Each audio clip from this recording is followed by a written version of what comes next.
Hi అండి, welcome to Shirisha kitchen Kurnool అండి. ఈరోజు మంచి ఒక పచ్చడి అయితే చూపిస్తాను. చాలా బాగుంటుంది. వేడివేడి అన్నం పచ్చడి ఉన్నా చాలు. కొబ్బరి పచ్చడి అండి, చాలా బాగుంటుంది. దీనిలోకి పచ్చిమిరపకాయలు, ఎల్లిపాయలు, ఉప్పు, జీలకర్ర అండి. ఇది కొంచెం నూనె వేసుకొని మగ్గబెట్టుకోవాలన్నమాట. మగ్గబెట్టుకుందాము. అలాగే ఇది చిన్న చిన్న ముక్కలు చేసుకుందాం. ఇవి ఇలాగా కట్ చేసుకోవాలండి. కట్ చేసుకొని కొంచెం జీలకర్ర, అలాగే ఎల్లిపాయలు అండి. కారం, ఎల్లిపాయలు మాత్రము, ఉప్పు మనకు తగినంత అనమాట. పచ్చళ్ళు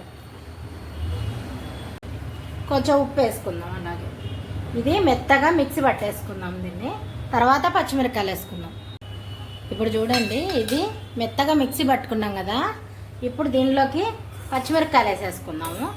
వేసుకొని మిక్సీ పట్టుకుందాం. చూడండి, కొబ్బరి పచ్చడి రెడీ. తర్వాత కూడా అవసరం లేదండి, సూపర్. మన వేడివేడి అన్నంలోకి బాగా కొంచెం కారం తినేటోళ్ళకైతే సూపర్గా ఉంటుందండి.